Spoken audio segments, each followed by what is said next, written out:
Hi everyone, welcome back to my channel. Name is Anand. ఈరోజు నేను ఫొటోస్ని వాడి షార్ట్స్గా అప్లోడ్ చేసి సబ్స్క్రైబర్స్ ఎలా పెంచుకోవాలనేది ఈ వీడియోలో క్లియర్గా చెప్తాను. స్కిప్ చేయకుండా వీడియో మొత్తం ఫుల్గా చూడండి, అప్పుడే మీకు క్లారిటీ వస్తుంది. ఏ యాప్స్ వాడి ఎలాగా ఫొటోస్ని షార్ట్స్గా మార్చేది అనేది క్లియర్గా ఎక్స్ప్లెయిన్ చేస్తాను. సో అంతకన్నా ముందు మీరు ఏమన్నా నా YouTube channel first time visit చేస్తుంటే please like, share and subscribe. ముందుగా నేను స్క్రీన్ రికార్డ్ ఆన్ చేసుకుని మీకు క్లియర్గా స్టెప్ బై స్టెప్ ఎక్స్ప్లెయిన్ చేస్తాను. స్క్రీన్ రికార్డింగ్ అయితే ఆన్ చేశాను. ముందుగా నేను రెమినీ యాప్ ఓపెన్ చేసుకుంటాను. ఓపెన్ చేసుకొని మనకు కావాల్సిన ఇమేజ్ సెలెక్ట్ చేసుకుందామండి. సో గ్యాలరీలో చాలా ఇమేజెస్ ఉంటాయి, మీకు ఏ ఇమేజ్ కావాలో ఆ ఇమేజ్ సెలెక్ట్ చేసుకోండి. సెలెక్ట్ చేసుకొని ఎన్హాన్స్మెంట్ మీద క్లిక్ చేయండి. ఎన్హాన్స్ క్లిక్ చేసిన తర్వాత మీకు ఆ ఇమేజ్ గ్యాలరీలోకి సేవ్ అవుతుంది. ఆ గ్యాలరీలోకి వెళ్ళి ఆ ఇమేజ్ ఎలా ఉందో అని ఒకసారి చెక్ చేసుకుందాం. చూద్దాం ఇమేజ్ ఎలా ఎన్హాన్స్ అయ్యి ఉంటుందని. సో చూస్తున్నారు కదా ఇమేజ్. సో ఇలా ఎన్హాన్స్ అయ్యిందండి అది. సో ఇంకా కొంచెం బెటర్ క్వాలిటీగా ఇంప్రూవైజ్ చేయొచ్చు అని నాకు అనిపిస్తుంది. ఒకసారి స్నాప్ ఎడిట్లో కూడా ఈ ఇమేజ్ అప్లోడ్ చేసి ఎలా వస్తుందో క్వాలిటీ చూద్దాం. సో ఇప్పుడు నేను స్నాప్ ఎడిట్ సెలెక్ట్ చేసుకున్నాను. సో మీకు ఇంటర్ఫేస్ ఎలా ఉంటుంది. సో ఎన్హాన్స్ ఇమేజ్ మీద క్లిక్ చేద్దాం ఇప్పుడు. సో క్లిక్ చేశాను. సో ఇక్కడ మనకి రెమినీలో సెలెక్ట్ చేసిన ఇమేజ్ని ఇక్కడ కూడా సెలెక్ట్ చేద్దాం. సో ఇప్పుడు ఎన్హాన్స్మెంట్ తీసుకుంటే అది ఫైన్లో ఉందన్నమాట. రెండు ఆప్షన్స్ ఉంటాయి, ఫైన్, అల్ట్రా అని. ఇప్పుడు ఫైన్లోకి కన్వర్ట్ అయింది ఇది. మనం ఇప్పుడు అల్ట్రాకి కూడా వేసుకొని ఇమేజ్ ఎలా వస్తుందో చూద్దాం. సో అల్ట్రాలో కూడా ఇమేజ్ కొంచెం బెటర్గా అనిపిస్తుంది. సో ఇక్కడ డన్ ఒత్తి మనకి ఇప్పుడు ఇక్కడ గీతా ఆర్ట్స్ అని ఒక రైటింగ్ ఉంది. సో ఆ రైటింగ్ని ఎలా రిమూవ్ చేయాలంటే ఇక్కడ రిమూవ్ ఆబ్జెక్ట్స్ అని ఒక బటన్ ఉంటుంది, దాన్ని క్లిక్ చేసిన తర్వాత ఇక్కడ సూపర్ ఎరేజ్ అనేది ఆన్ చేసుకోవాలి. ఆన్ చేసుకొని మనం కావాల్సిన టెక్స్ట్ని హైలైట్ చేసుకొని అక్కడ రిమూవ్ అని వచ్చితే ఆ టెక్స్ట్ వెళ్ళిపోద్ది అనమాట. చూడండి ఇప్పుడు ఆ టెక్స్ట్ వెళ్ళిపోతుంది. సో ఇలాగ టెక్స్ట్ మీకు ఏమన్నా అడ్డం ఉంటే టెక్స్ట్ని తీసుకొని ఇక్కడ డన్ నొక్కండి. డన్ నొక్కి అక్కడ పైన సేవ్ అని వచ్చితే ఇప్పుడు ఇమేజ్ సేవ్ అయిపోయింది. ఇప్పుడు బ్యాక్ వెళ్ళి మనం ఆ ఇమేజెస్ని కైన్ మాస్టర్కి వేసుకొని ఆ ఇమేజ్ని షార్ట్ ఎలా క్రియేట్ చేయాలో ఇప్పుడు నేను చూపిస్తాను. చూడండి ఇక్కడ క్రియేట్ న్యూ ఉంది కదా, దాన్ని క్లిక్ చేయాలి. ఫస్ట్ క్లిక్ చేసిన తర్వాత మనకి ఇప్పుడు షార్ట్ కావాలి కాబట్టి 9:16 అనేది సెలెక్ట్ చేసుకోవాలన్నమాట. సో 9:16 సెలెక్ట్ చేసుకొని క్రియేట్ అని నొక్కాను. సో ఇంటర్ఫేస్ ఇలా వస్తుంది అనమాట. సో మనం లాస్ట్గా స్నాప్ ఎడిట్లో ఇమేజ్ని ఎడిట్ చేసుకున్నాం కాబట్టి సో అక్కడి నుంచి ఆ ఇమేజ్ని క్లిక్ చేయాలన్నమాట. క్లిక్ చేయగానే ఇక్కడ మనకి కిందగా ఇలా హైలైట్ అవుద్ది అనమాట. నెక్స్ట్ పైన క్లోజ్ ఆప్షన్ ఉంటుంది కదా, ఆ క్లోజ్ ఆప్షన్ క్లిక్ చేయండి. క్లిక్ చేసిన తర్వాత ఇప్పుడు అక్కడ ప్యాన్ అండ్ జూమ్ అనే ఆప్షన్ ఉంటుంది, దాన్ని క్లిక్ చేయండి. క్లిక్ చేసిన తర్వాత రెండు ఆప్షన్స్ వస్తాయి మనకి, start position and end position. మనకి స్టార్ట్ పొజిషన్ క్లిక్ చేసుకొని ఎక్కడి నుంచి ఫోటో ఎక్కడి నుంచి స్టార్ట్ అవ్వాలి అన్నదాన్ని మనం ప్లేస్ చేసుకుందామండి. సో ఇప్పుడు 2 ఫింగర్స్ పెట్టుకొని ఇలాగ దాన్ని ఎన్లార్జ్ చేయండి. ఎన్లార్జ్ చేసి మీకు ఏ సైడ్ కావాలో ఆ సైడ్ నుంచి స్టార్టింగ్ పాయింట్ పెట్టుకోవచ్చు. సో నేనైతే ఇక్కడ నుంచి స్టార్టింగ్ పాయింట్ పెడతాను. సో ఇప్పుడు నేను ఎండ్ పాయింట్ సెలెక్ట్ చేసుకొని ఎండ్ని ఎక్కడి వరకు పెడతానో చూడండి. నేనైతే ఎండింగ్ ఇలా పెడతానండి. నా ప్రతి షార్ట్స్కి నేను ఇలాగే ఎండ్ పెడతాను.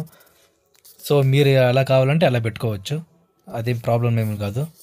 నెక్స్ట్ మనం బ్యాక్ వచ్చి ఇప్పుడు ఆ ఇమేజ్ ఎన్ని సెకండ్స్ కావాలో అన్ని సెకండ్స్కి డ్రాగ్ చేద్దామండి షార్ట్స్ కోసం. సో నేనైతే ప్రతి షార్ట్ 18 to 19 సెకండ్స్ పెడతాను. మీరు ఎంత కావాలంటే అంత పెట్టుకోవచ్చు. సో మినిమం 18 సెకండ్స్ ఉంటే కొంచెం బాగుంటుందని నేను 18 సెకండ్స్ వరకు డ్రాగ్ చేశాను. డ్రాగ్ చేసి ఇప్పుడు మీకు చూపిస్తాను చూడండి, ఎలా స్లైడింగ్ అవుతుందో చూపిస్తాను చూడండి. చూస్తున్నారు కదా, షార్ట్ ఈ విధంగా నేనైతే రెడీ చేస్తానండి. ప్రతి షార్ట్ ఇలాగే రెడీ చేసుకుంటాను. చూడండి స్లైడింగ్ ఎంత బాగా అవుతుందో. స్లోగా 18 సెకండ్స్ వరకు మెల్లగా వెళ్తుంది చూడండి. ఇలాగే చేస్తూ డైలీ ఒక మినిమం 3-4 షార్ట్స్ని మీరు అప్లోడ్ చేస్తుంటే మీకు ఈజీగా సబ్స్క్రైబర్స్ పెరిగేదంటూ పక్కా గ్యారంటీ అండి. ఇప్పుడు నెక్స్ట్ లేయర్ పెన్ క్లిక్ చేసి దాని తర్వాత టెక్స్ట్ అనే ఆప్షన్ వస్తుంది, ఆ టెక్స్ట్ అనే ఆప్షన్ కూడా క్లిక్ చేద్దాం. చేసి మీ ఛానల్ నేమ్ని మీ ప్రతి షార్ట్లో కనపడేలా చేసుకోవచ్చు. మీరు నా ప్రతి షార్ట్ చూస్తుంటే దాంట్లో నేమ్ ఇస్ ఆనంద్ అనే పేరు కనిపిస్తుంది. సో మీరు కూడా ఆ పేరుని మీ ఛానల్ నేమ్ని ఇలా పెట్టుకోండి, ఇలా టైప్ చేసి. సో ఇప్పుడు మనకి ఫాంట్ అనేది కావాలి. ఫాంట్ అనే దాన్ని క్లిక్ చేస్తే ఇక 2 ఆప్షన్స్ ఉంటాయి, ఆండ్రాయిడ్ అండ్ లాటిన్ అని. సో ఆండ్రాయిడ్లో కొన్ని ఆప్షన్స్ ఉంటాయి, అలాగే లాటిన్లో కూడా కొన్ని ఆప్షన్స్ ఉంటాయి. మీకు ఏ స్టైల్లో ఫాంట్ కావాలో ఆ స్టైల్లో సెలెక్ట్ చేసుకోవచ్చు. నేనైతే లాటిన్కి వెళ్ళి ఒకే ఆప్షన్ సెలెక్ట్ చేసుకుంటాను. మీరు నా ప్రతి షార్ట్లో చూడొచ్చు. సో నేను ఈ ఆప్షన్ సెలెక్ట్ చేసుకుంటాను నా ప్రతి షార్ట్స్కి. చూసారుగా ఫాంట్ అయితే ఇలా చేంజ్ అయిందండి. సో నెక్స్ట్ వచ్చి మనకి ఫాంట్ వచ్చి ఎలా బ్రైట్గా కనపడాలా లైట్గా కనపడాలనే దాన్ని ఎలా చేస్తానో చూడండి. సో ఇక్కడ ఆల్ఫా ఒపేసిటీ అని ఉంది కదా, దానిపైన క్లిక్ చేయాలన్నమాట. సో ఇప్పుడు 100%లో ఉంది. మనకి ఇప్పుడు ఎంత పర్సెంట్ కావాలో అంత పర్సెంట్ డిక్రీజ్ చేస్తూ ఉంటే ఇక్కడ చేంజ్ అవుతుంది చూడండి నేమ్ ఈస్ ఆనంద్ అనేది. నేనైతే ఎప్పుడు 30%లోనే పెట్టుకుంటాను. నా ప్రతి షార్ట్స్కి నేను 30% పెడతాను. సో ఇంకా మనం బ్యాక్ వెళ్ళి ఇప్పుడు మన నేమ్ ఉంది కదా, అది ఫుల్గా డ్రాగ్ చేసి మన షార్ట్ ఎంత లెంత్ ఉందో అంత లెంత్ వరకు దాన్ని డ్రాగ్ చేసుకుంటూ వెళ్దాం. అది ఎలాగో చూపిస్తాను చూడండి. ఇప్పుడు దాన్ని క్లిక్ చేసి సో ఇలా డ్రాగ్ చేసుకుంటూ 18 సెకండ్స్ వరకు వెళ్ళాలన్నమాట. సో 18 సెకండ్స్ వరకు వెళ్ళినాక మన నేమ్ అనేది 18 సెకండ్స్ వరకు ఫుల్ కంటిన్యూస్గా వస్తుంది. అది ఎలా చూపిస్తాను ఇప్పుడు ప్లే చేసి చూపిస్తాను చూడండి. చూస్తున్నారా? సో ఇప్పుడు ఆ ఫుల్ రీల్ పూర్తయ్యే వరకు నేమ్ ఈస్ ఆనంద్ అనేది అలాగే కంటిన్యూ అవుతూనే ఉంటుందన్నమాట. చూడండి. చూడండి. సో ఇలా మీరు కూడా చేసుకోండి. మీకు కావాలంటే మీరు పెట్టుకోండి, లేదంటే ఊరికే అలాగే వదిలేయచ్చు. సో నేనైతే నా ప్రతి షార్ట్స్కి సో ఇలాగే పెట్టుకుంటాను కాబట్టి సో నేను ఇదే ఫాలో అవుతాను.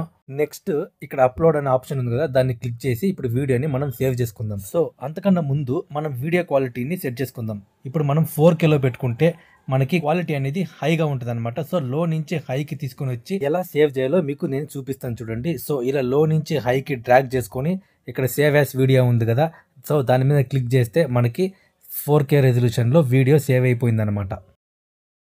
సో ఈ విధంగా మీ ఫొటోస్ అన్నీ షార్ట్స్ రూపంలో మార్చుకొని మీరు సబ్స్క్రైబర్స్ పెంచుకోవచ్చు. ఇలా చేసే నేను ఇప్పుడు దాకా ఆల్మోస్ట్ 32K సబ్స్క్రైబర్స్ వచ్చారు. సో ఇంకా పెరుగుతున్నారు. నాకు డైలీ మినిమం ఎట్ట లేకుండా ఒక 100 to 200 సబ్స్క్రైబర్స్ వస్తున్నారు. దాని స్క్రీన్ షాట్ కూడా వేసి మీకు చూపిస్తాను. మీరు చూడండి నా సబ్స్క్రైబర్స్ గ్రోత్ కూడా ఎలా ఉందో. సో దీన్ని బట్టి మీరు డిసైడ్ అవ్వచ్చు సబ్స్క్రైబర్స్ పక్కా వస్తారు. సో దీన్ని ఫాలో అయ్యి మీరు కూడా సబ్స్క్రైబర్స్ పెంచుకోండి. సో ఈ వీడియో మీకు బాగా నచ్చింది అనుకుంటా, హెల్ప్ఫుల్గా ఉందని కూడా నేను అనుకుంటున్నా. సో మీకు ఇంకా ఏమైనా ఫర్దర్ డౌట్స్ ఉంటే నాకు కింద కామెంట్లో తెలియజేయండి. నేను వాటి గురించి ఇంకా క్లియర్గా ఎక్స్ప్లెయిన్ చేస్తాను. So please subscribe to my channel and support me. Thank you అండి. Thank you so much. Bye.